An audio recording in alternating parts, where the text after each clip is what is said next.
Meron pong napakalalang fake news na pinapakalat ngayon natong mga DDS tungkol po kay Congresswoman Jinky Luistro.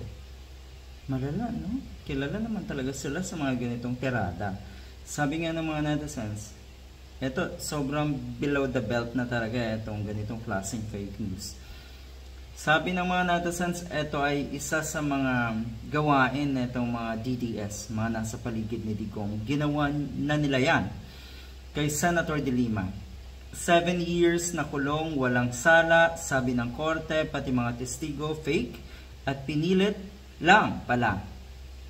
Pamilya Davao, droga, mafia. Oh, ito yung nasasabi ng mga ordinaryong kababayan natin, yung mga ganitong klaseng komento. At nakakatuwa dahil aware sila. Alam nila kung ano yung taktika, kung anong sistema meron. Ang napakaruming kaisipan na itong mga Duterte. Hindi talaga patas lumaban. So ngayon, ang tinitira na naman nila ay si Congresswoman Jinky Luistro nga. At sinabay pa si Senator Chis Escudero. Ito daw yung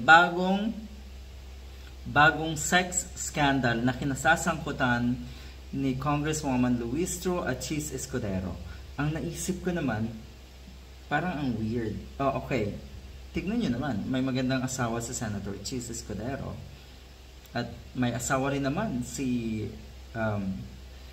Congresswoman Jinky Luistro. Sa level ng utak ng isang Jinky Luistro, hindi niya ito gagawin eh.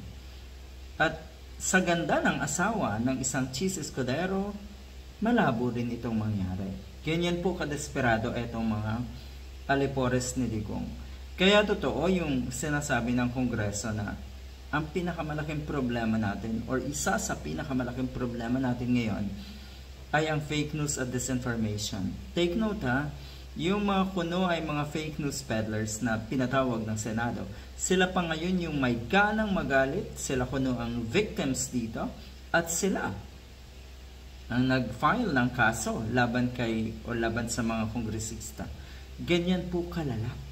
Babalik ta rin ang sitwasyon. Di ba? Yung kanilang mga kawalang hiyaan, kagaguhan, kabulastugan na ginagawa, siguradong itatanggihan. Ang malalapat yan, ipapasa sa iba. At ang iba, ang paparatangan ng kanilang mga kademonyuhan. Malala. O eto, sige lang. Sila lang daw ang naglulukuhan itong mga DDS at naniniwala sa mga fake news.